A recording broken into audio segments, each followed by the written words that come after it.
말씀드리는 거지만 하나님의 은혜로 함께 모인 우리 성도님들 진심으로 또 환영하고 반갑습니다. 정말 지난 한 주 동안 비가 좀 많이 왔었고 정말 징하게 온다라고 그렇게 생각이 하게 됐었는데 그 모든 많은 비에도 불구하고 또 하나님께서 우리들에게 베풀어 주신 그 사랑처럼 풍성한 그 은혜의 비가 우리 마음에 함께 하기를 바랍니다. 하나님의 말씀 사도행전 23장 1절부터 11절까지의 말씀을 천천히 읽어드리겠습니다. 사도행전 23장 1절부터 있는 말씀인데요. 신약성경 228쪽 말씀입니다.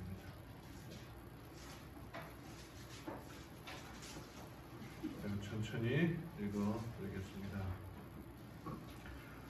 바울이 공회를 진지하게 바라보며 이르되 사람들아 형제들아 내가 이날까지 하나님 앞에 전적으로 선한 양심을 가지고 살았노라 하거늘 대제사장 아나니아가 바울 곁에 서 있던 자들에게 그의 입을 치라고 명령하며 그때에 바울이 그에게 이르되 너 회칠한다며 하나님께서 너를 치시리로다.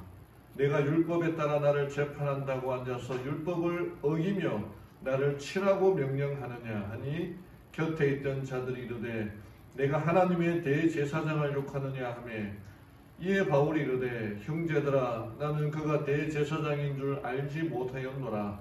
기록된 바 너는 내 백성의 치리자를 비방하지 말라 하였느니라 하더라. 그러나 바울이 그들의 일부분은 사두개인이요 다른 일부분은 바리새인인 줄 알고 공회에서 외쳐 이르되 사람들아 형제들아 나는 바리새인이요 또 바리새인의 아들이라. 죽은 자들의 소망과 부활로 인하여 내가 불려와 신문을 받노라 하니라. 그가 이같이 말하며 바리새인들과 사두개인들 사이에 다툼이 생겨 무리가 나뉘었으니 이는 사두개인들은 부활도 없고 천사나 영도 없다고 말하되 바리새인들은 둘 다를 시인하기 때문이라. 거기서 크게 떠들 때에 바리새인 편에 속한 서기관들이 일어나 다투어 이르되 우리는 이 사람에게서 악한 것을 찾지 못하노라. 혹시 영이나 천사가 그에게 말하였으면 어찌하겠느냐. 우리가 하나님과 싸우지 말자 하여 큰 다툼이 생기니 총대장은 그들이 바울을 끌어당겨 갈기갈기 찢을까 두려워하여 군사들에게 내려가서 그들 가운데서 강제로 빼앗아 성체 안으로 데리고 들어가라고 명령하니라. 그날 밤에 주께서 바울 곁에 서서 이르시되 바울아 기운을 내라. 내가 예루살렘에서 나에 대해 증언하였듯이 반드시 로마에서도 증언하여야 하리라 하시니라. 사도행전의 두 가지 특징 다 외우셨죠? 사도행전은 움직이는 기록이다. 실천해야 된다. 근데 그 움직이고 실천하는 것은 나의 힘, 나의 능이 아니라 하나님의 능력으로 이루어지는 것이다. 그래서 정말 이 마지막 때에 우리가 말씀을 전하고 복음을 전하고 일어나는 그 모든 일들은 내가 행하는 것이지만 그 행하는 능력 자체가 하나님의 능이라는 거죠. 그 사람들을 교회에 초청하고 데려오는 것 내가 그렇게 전화하고 사랑을 베풀고 하는 것도 필요하지만 그 무엇보다도 하나님의 능력이 임해야 되는 겁니다. 성령을 경험해야 되는 거죠. 요즘 성령을 경험한 사람들이 많습니까? 적습니까? 여기 있는 분들이 다 성령을 체험했는데 나만 경험하지 못했다면 어떻게 될까요? 속이 상하죠. 다른 사람들은 다 받았는데 나만 없어. 하나님 왜 나에게 이런 일이 그렇게 되는데 정말 갈망하는 마음이 있어야 된다는 거죠.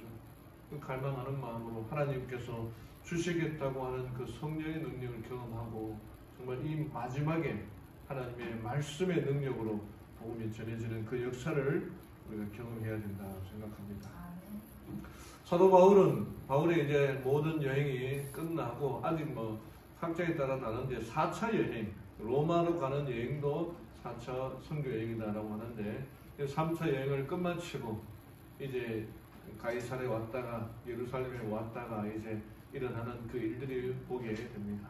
그 바울이 그가 말씀에 사로잡혀 하나님의 복음을 전하는 일에 정말 온 천하를 다 다니며 복음을 전했는데 그 바울을 복음을 전하는 그 바울을 정말 악마처럼 분노와 증오를 가지고 쫓아다니는 사람들도 많았다는 거예요. 바울을 통해서 하나님의 사랑을 깨닫고 기별을 받아들이고 거듭나는 사람이 많았던 반면에 그 못지않게 바울을 싫어하고 미워하고 죽이려는 사람도 많았다는 겁니다. 참 아이러니하죠. 그 복음을 전하는 일에 그렇게 수고했지만은 하나님께서 그 복음 전하는 방해되는 사람들을 또 이렇게 막지도 않으신 것처럼 보일 때도 있습니다. 그 모든 일들이 이제 마치고 이제 예루살렘에 와서 그가 체포당하는 일들이 일어나는 겁니다. 그가 처음에는 사도들과 장로들에게 한번 자기의 선교 사역을 얘기했고 그 다음에 유대인들에게 잡혀서 그 유대인들에게 또 자기의 간증을 얘기했고 이제는 세 번째 산헤드린 앞에서 산헤드린 공회 앞에서 자기의 신앙을 간증하는 이 일들이 23장 1절부터 11절까지의 말씀입니다. 이 말씀을 통하여 사도 바울의 간증과 그 일어나는 일들을 통해 우리가 배울 수 있는 교훈들이 무엇인가 좀 살펴보려고 합니다. 블루호프 다이아몬드라고 있습니다. 들어보셨습니까? 블루호프 다이아몬드. 세계 4대 다이아몬드 중에 하나라고 하는데 지금은 미국의 스미소니언 박물관에 전시되어 있다고 합니다. 이 블루호프 다이아몬드는 옛날 인도에서 한 사람이 이렇게 농부가 이렇게 밭을 이렇게 개간하다가 부딪혀서 발견되었다라고 하는데 이 다이아몬드는 저주의 다이아몬드라 알려져 있습니다. 이게 인터넷 위키백과에 나오는 것들을 좀 추려보면요. 17세기 인도에서 프랑스 보석상 장 바티스트 타베르니에가 사서 태양왕 루이 18세에게 팔았고 그 보답으로 루이 18세는 그에게 남작 자기를 내렸으나 아들이 도박 빚을 많이 져서 파산함. 다시 다이아몬드를 구하기 위해 인도에 갔으나 들깨 떼에 잡아먹힘. 루이 14세 역시 천년도로 사망했고 루이 14세 때 국무장관 니콜라 푸케가 무도회에 이 다이아몬드를 가지고 나갔다가 횡령죄로 체포되어 죽었다고 합니다. 또 이 다이아몬드를 늘 지니고 다니는 랑바르 공주는 도둑들에게 살해당했다고 하고요. 그 뒤를 이은 루이 16세와 왕비 마리 앙투아네트도 프랑스 대혁명 때 단두대의 이슬로 사라졌고 러시아의 이반 카니토프스키 공은 파리의 애첩에게 주었다가 다른 여자와 바람이 나서 애첩을 죽이고 다이아몬드를 빼앗은 후 해외 도주를 했는데 후에 이반 카니토프스키도 자살하게 되었습니다. 1911년에 미국에서 대사업가 레드 맥린이 15만 4천 달러를 주고 사들였으나 거의 한 2억 가까이 되는 돈입니다. 40년 후에 아들 빈센트 맥린이 자동차에 치여 죽었고 맥린은 파산하여 정신병원에서 사망했으며 딸은 1946년 약물 과용으로 죽었고 아내는 마약 중독자가 되었다. 이후 해리 윈스턴만이 저주를 피웠는데 그럼 미국 스미소니언 박물관에 돈을 주고 기증했다. 그래서 이 블루호프 다이아몬드가 비싸긴 비싸지만 그걸 가지고 있었던 사람들은 다 저주를 받았다라고 그렇게. 근데 제가 좀 찾아봤는데 사실인 것도 있고 아닌 것도 있더라고요. 믿을 만한 것도 있고 그렇지 않은 것들도 있습니다. 그러나 부의 상징인 이 다이아몬드가 그 다이아몬드를 소유함으로 내가 부자라고 하지만 부자가 다가 아니라는 거예요. 저주를 받을 수 있다. 뭐 그렇게 얘기도 하게 되는 겁니다. 그에 비해서 이 다이아몬드보다 더 빛나는 삶을 살았던 바울의 모습을 보면은 정말 그 어떤 비싼 다이아몬드보다도 더 큰 보물을 가지고 살았구나 하는 것을 보게 됩니다. 이 다이아몬드는 정말 바울은 그 어떤 다이아몬드보다도 빛나는 생애를 살았습니다.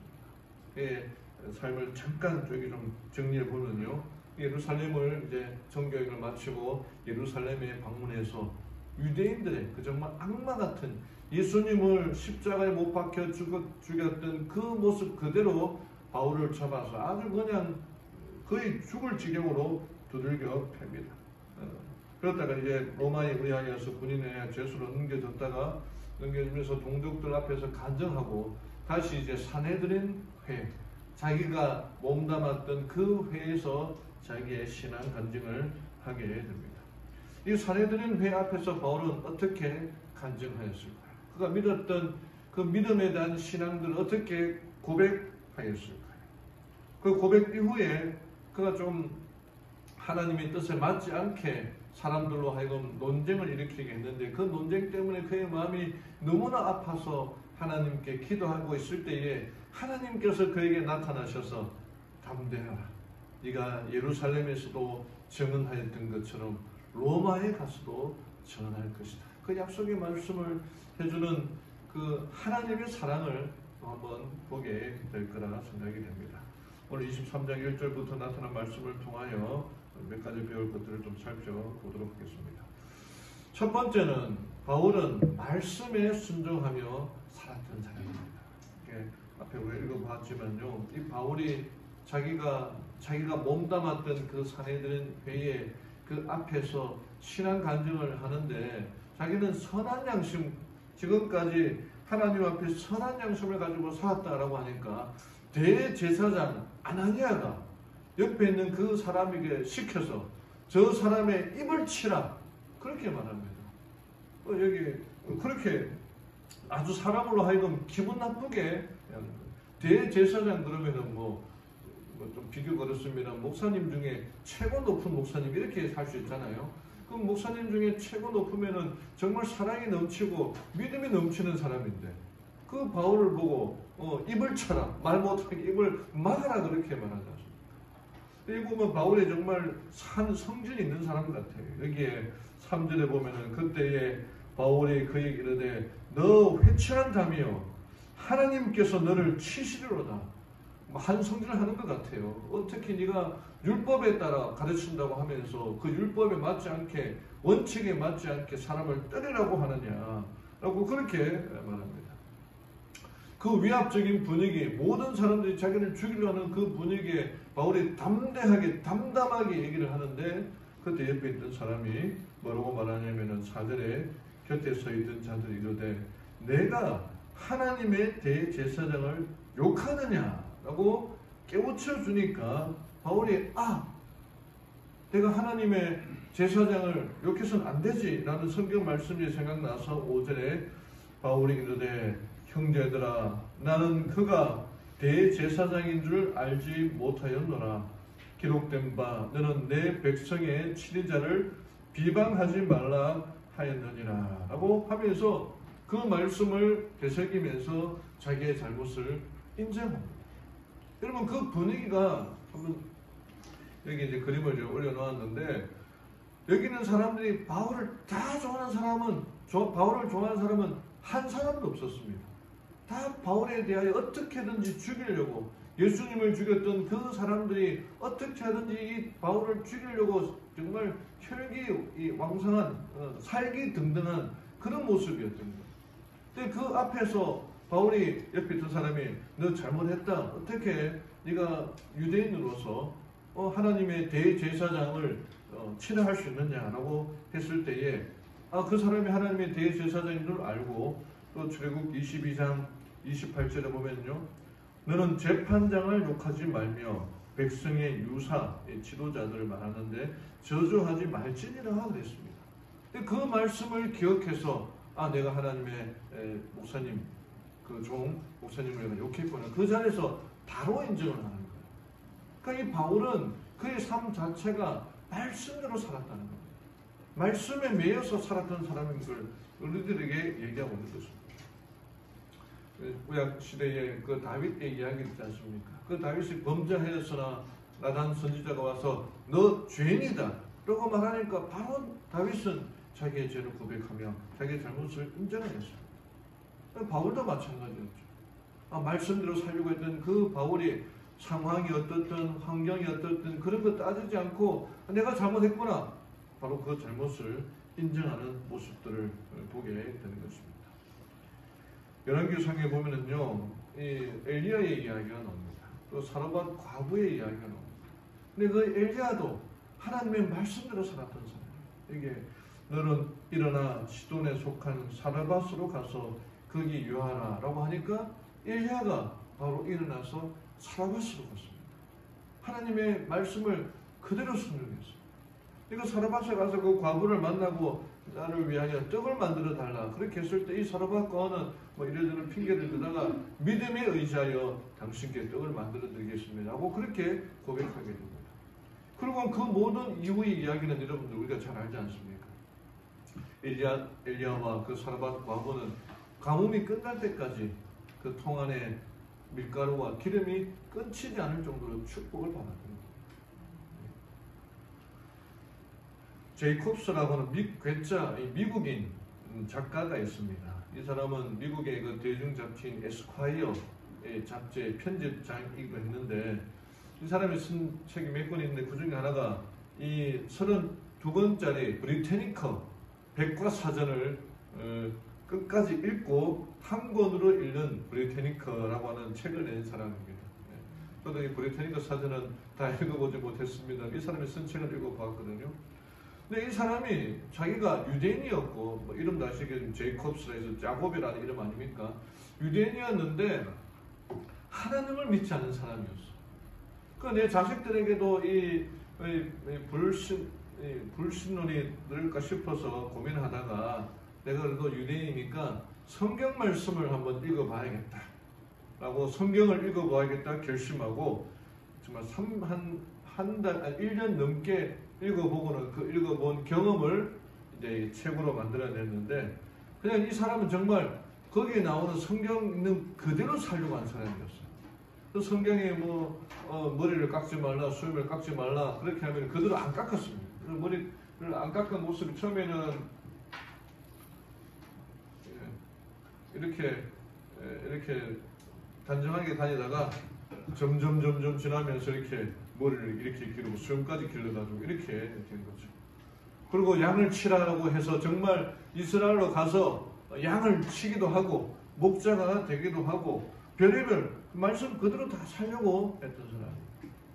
이 사람이 자기가 왜 이렇게 하려고 했는가라고 고백하기를 자기가 내세우는 명분에 맞는 성경 말씀만 골라내서 지키는 사람들이 퇴방이었기에 해석으로 겹겹이 둘러쳐진 막을 전부 걷어내고 성경의 참모습을 들여다보고자 했다라고 해서 그 말씀 그대로 내가 한번 성경에 있는 말씀을 이게 책 제목이 참 재밌는데 미친 척하고 성경 말씀대로 살아봐야겠다 그렇게 했었습니다.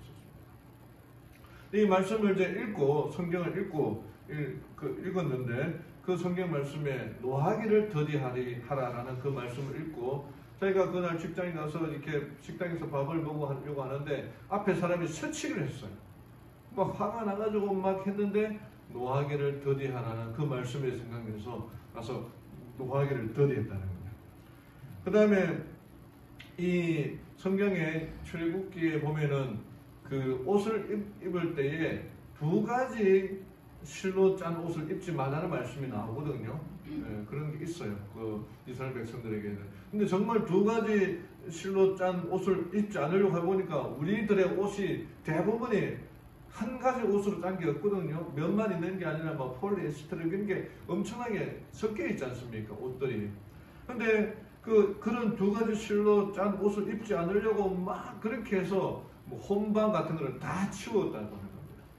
그리고 성경에 매월 1일날 나팔을 불라라고 해서 매월 1일날 나팔을 불고 하여튼 정말 미친 척하고 이렇게 말씀드렸다는 거예요.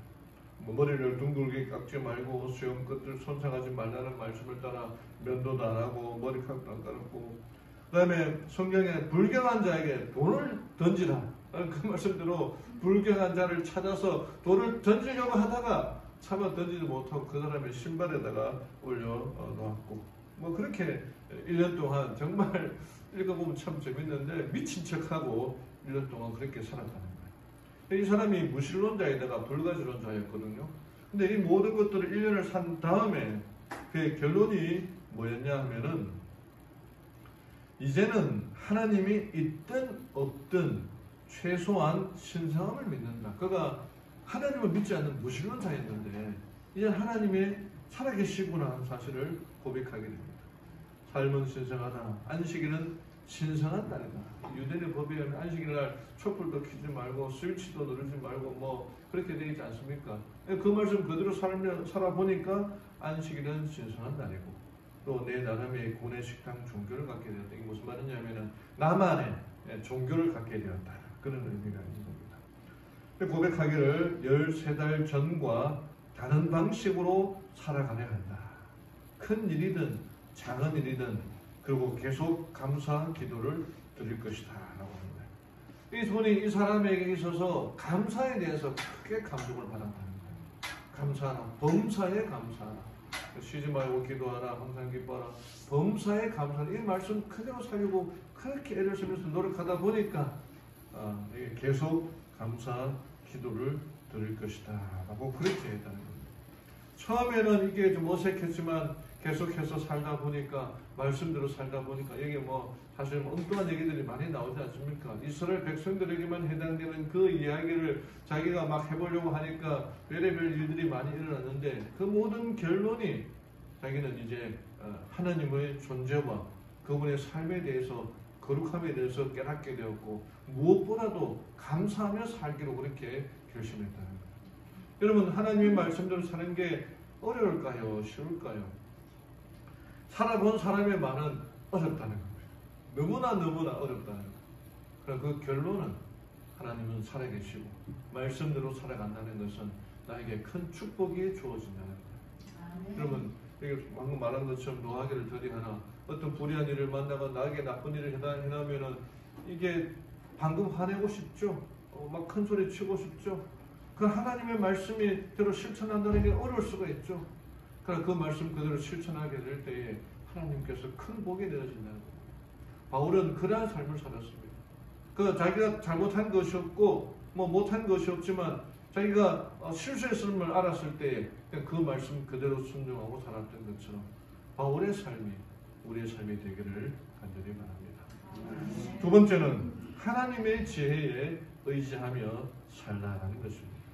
이 말씀에 순종한 바울에게 하나님께서 지혜를 주셔서 그 산헤드린 공회 앞에 있는 사람들이 사두개인이 있고 바리새인이 있고 절반이 있는 것을 보게 됩니다. 사도 바울은 바리새인이었거든요. 근데 이 바리새인과 사두개인들의 다른 차이점 여러 개 있는데, 큰 차이가 하나가, 바리새인들은 천사, 하나님, 영의 존재를 믿었고 사두개인들은 하나님, 천사, 영의 존재를 믿지 않았습니다. 그 사실을 알고 여기는 뭐라고 말하냐면은 6절 빨간 줄에, 형제들아 나는 바리새인이요 또 바리새인의 아들이라. 죽은 자들의 소망과 부활로 인하여 내가 불려와 신문을 받노라 하니라. 하니까 사람들이, 거기 있는 사람들이 바리새인과 사두개인들 사이에 다툼이 생겨서 무리가 나눠서 다투기 시작했다는 겁니다. 왜냐하면 사두개인들은 부활도 없고 천사나 영도 없다고 말하였던 반면에 바리새인은 둘 다 신하였기 때문이다. 그러니까 자기 문제로 이 바울이 산헤드린 앞에 왔는데, 이 사람들이 바울의 문제를 놓고 어떤 결정을 내리는 게 아니라 자기들끼리 교리 논쟁을 붙게 서로 싸우게 만들었다라고 하는 것입니다. 그러니까 사도 바울은 하나님의 은혜로 지혜를 발휘해서 자기 문제를 놓고 결정하게 하는 것이 아니라 자기들끼리 싸우도록 만들었다는 거예요. 여기 9절에 보면은요, 권하에 따라라고 되어 있는데, 여기 킹제임스 버전에는 크게 떠들었다 되어 있는데, 우리 개혁 개정에는 권하다는 말이 정말 목청껏 치면서 비명 지르면서 울부짖는다는 뜻으로 사두개인과 바리새인들 사이에 큰 싸움이 벌어졌다는 거예요. 그러니까 자기 문제를 놓고 얘기하는 것이 아니라 논쟁의 문제를 다른 거로 바뀌게 되었다는 것입니다. 이게 지혜가 필요하다는 거예요. 그러니까 탈무드에 나오는 이야기가 있는데요. 지혜라는 소년과 지식이라는 소년이 있었습니다. 이 두 아이가 숲속을 거닐고 있었는데 지식이라는 소년은 나름대로 똑똑한 평을 얻고 있었고 뭐 이렇게 공부도 잘한다, 뭐 그렇게 성적도 매우 뛰어났다라고 그렇게 하였습니다. 근데 두 번째 소년은 이 지혜라고 하는 소년은 똑똑하다는 말을 들어보지도 못했고 성적도 별로 신통치 못한 소년이었다는 겁니다. 단지 눈치가 좀 빠르거나 현실 감각이 뛰어나다는 것이었습니다. 이 두 소년이 숲속을 걸어가는데 갑자기 거대한 곰이 나타나서 자기들 향해 달려왔다는 거예요. 그때 이 지식인은 그 곰을 보자 수학으로 계산해서 그 곰의 거리와 곰과 나와의 거리 그리고 곰이 달려오는 속도를 딱 계산해 보니까 자기가 도망간다 하더라도 17.3초 만에 잡아먹히겠다라고 판단을 해서 꼼짝도 못하고 있는 거예요. 근데 두 번째 소년인 지혜는 그 곰에 쫓아오는 걸 보고 자기의 신발끈을 묶고 있는 것이었습니다. 그래서 이 지식이가 말하기를 너 돌았구나. 우린 절대로 저 곰보다 빨리 달릴 수 없어 라고 그렇게 말하니까 이 지혜가 하는 말이 그건 사실이지만 하지만 난 너보다 빨리 달리면 돼. 이렇게. 왜 그렇습니까? 이해가 가요? 우리 똑똑한 은서도 이해가 가요. 네. 그러니까 곰은 한 마리만 잡아먹으면 되는 거죠. 자기가 옆에 있는 지식이보다 더 빨리 달리면 된다는 거예요. 지혜가 필요하다는 것입니다. 살아가면서 지식도 중요하지만 지혜도 필요하다는 거예요. 여기는 이야기가 있습니다. 역시 탈무드에 나오는 이야기인데요. 어느 한 마을에 전쟁이 나서 상대방의 군대에 포위를 당했습니다. 이 마을 사람들은 꼼짝없이 포로가 될 형편이었습니다. 사람들은 저마다 살 길이 없을까 하고 두려워하고 있을 때에 이 적군의 장수가 마을을 향하여 소리쳤습니다. 성인 남자들은 모조리 우리의 노예로 삼을 것이나 그러나 여자들은 특별히 풀어줄 것이니 이 마을을 속히 떠나라. 그러나 그대들에게 특별히 인정을 베풀어 줄 테니 소중히 여기는 보물 한 개씩만 지니고 나가도록 허락한다. 그래서 마을 사람들은 모두 이 마을 그 여자들은 마을을 떠나면서 자기가 가장 소중히 여기는 보물들을 한 가지씩 들고 왔습니다. 어떤 사람은 금반지, 목걸이, 수저 등등.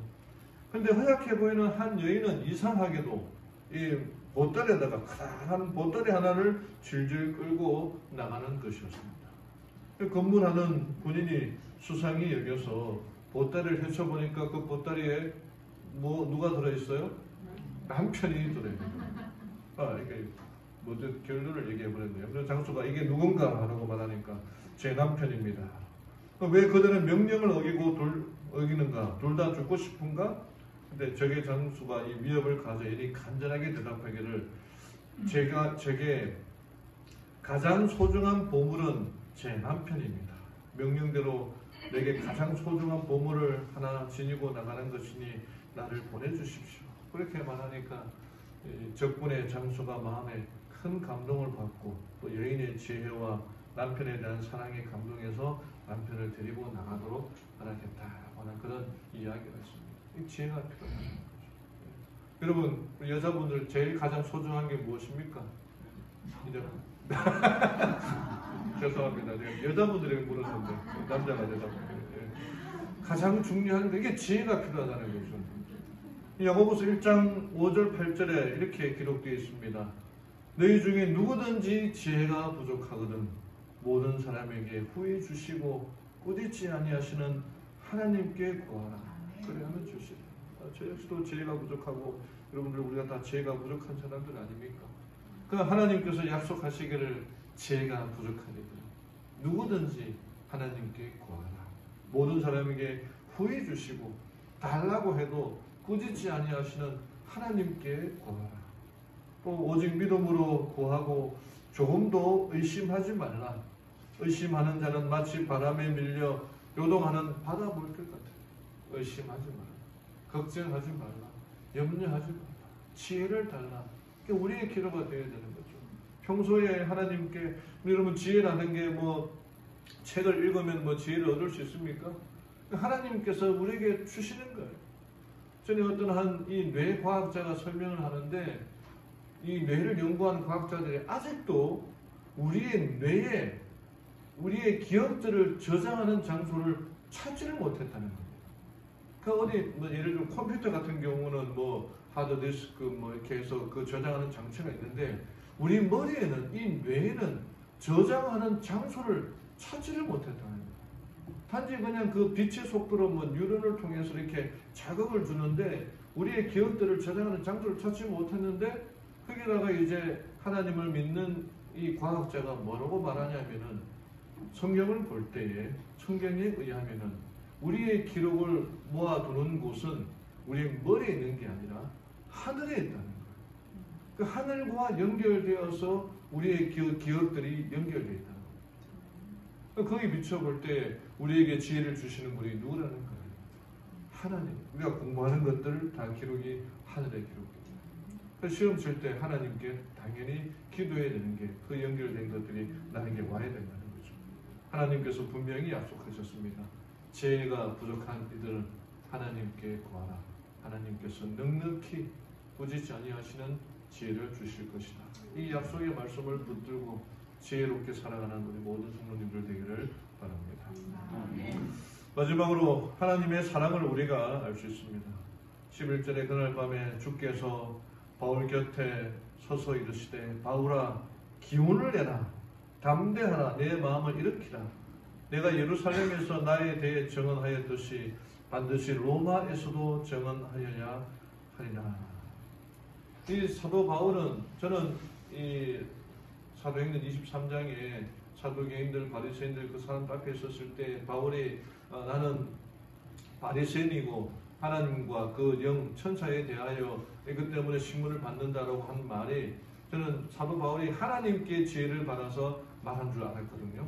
그래서 사도행전을 읽어보니까 자기가 그 말을 괜히 함으로 이 사내더님 회원이 이렇게 분쟁이 일어난 게 굉장히 마음을 아파했다라고 그렇게 되어 있거든요. 그래서 자기가 한 일이 잘못되지 않았느냐 이게 이방인들 로마 군인들을 천부장 백부장이 보고 있었는데 그들에게 빛이 되지 않았는가 그것 때문에 굉장히 고민하고 있을 때에 또 이 문제를 놓고 하나님께 간절히 기도했을 때에 그날 밤에 하나님께서 나타나셔가지고 뭐라고 말씀하시냐면은 이 바울에게 너의 성질머리를 아직도 못 고쳤느냐 야단치는 게 아니라 그 모든 것들을 다 하신 하나님께서 담대하라. 이 기억 개정에는 담대라고 되어 있고 우리 여기 킹 제임스 버전은 기운을 내라라고 되어 있는데 그 원래의 의미는 뭐냐면은 내 마음을 일으키라는 거예요. 내가 누워있는 그 마음 그냥 뭐 이렇게 탈진해서 터져가지고 누워있는 그 마음을 일으키라는 거예요. 예, 주께서 바울 곁에 서서 이르시되 담대하라. 정말 중요한 말씀 바울에게 나타나셔가지고 격려하는 거예요. 힘을 내라는 거죠. 내가 예루살렘에서 이 말씀을 증언하였던 것처럼 로마에 가서도 증언할 것이다. 약속의 말씀을 해주시는 겁니다. 이렇게 기록합니다. 이 어둠의 시간에 주께서는 당신의 종에 대하여 무관심하지 아니하셨다. 주께서는 바울을 성전 마당에서 잔인한 군중으로부터 보호하셨고 영문에서도 그와 함께 하셨으며 지도를 구하는 사도의 열렬한 기도에 응답하셔서 친히 당신의 충실한 증인에게 나타나셨다라고 기록합니다. 그리고 바울을 붙잡고는 힘내, 걱정하지 마, 용기 내. 이런 이야기들이 저는 성경에만 나타나는 것이 아니라 사람들의 감정에서도 많이 볼 수 있습니다. 어떤 한 사람이 자기의 문제를 얻고 새벽에 교회 와서 하나님께 간절히 기도하는데 그때 하나님께서 사랑하는 내 딸아 이 말씀의 음성을 들었다는 거예요. 그 음성에 너무나 감동해서 이제 일어나서 뭐 하는데 상황은 바뀐 게 하나도 없었는데 하나씩 그 문제를 해결하는 모습들을 보게 되는 제가 그 감정을 본 적도 있습니다. 그러면 하나님께서 우리를 그냥 내버려 두시는 분이 아니에요. 우리에게 힘을 주시고 용기를 주시는 분이라는 겁니다.